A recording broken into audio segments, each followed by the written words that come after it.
के आधार पर मिलता है, आरक्षण क्षेत्र के आधार पर नहीं मिलता है।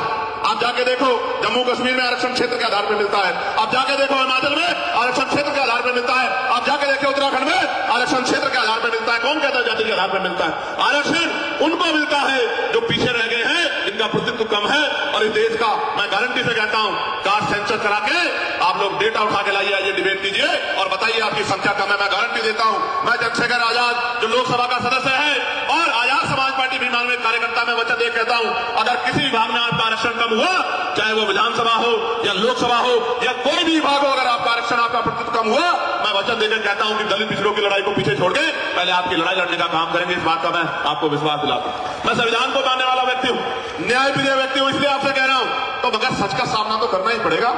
इस देश में अगर आरक्षण आया सबसे पहले तो 1902 में आया, जिसको छत्रपति साहू जी महाराज ने लागू किया, किसी और ने लागू नहीं किया। पूर्वी वंश के छत्रपति साहू जी महाराज ने लागू किया, उससे पहले तमाम न्यायप्रिय लोगों पे था अवसर, उन्होंने लागू नहीं। इस देश में अगर वोटिंग राइट मिला, इस देश के बहुसंख्यक लोगों को, दलित लोगों को वैश्विक मताधिकार मिला, सार्वभौमिक मताधिकार मिला, इसका श्रेय अगर किसी को जाता है तो वो बाबा साहब अम्बेडकर को जाता है। आपको इतिहास पढ़ना चाहिए। 1919 से पहले इस देश में बहुत कम % लोग वोट करते थे। मोंटेगो चेम्फोर्ड सुधार समिति बनी और सुधार समिति ने नए पैमाने तय किए कि वोट देने का अधिकार उनको मिले जो जमींदार हैं, जो भूमि जिनके पास बड़ी संख्या में है, जो लगान देते हैं, जो टैक्स देते हैं, जो बहुत पढ़े लिखे हैं, जो पूंजीपति है, जिन पे व्यापार है।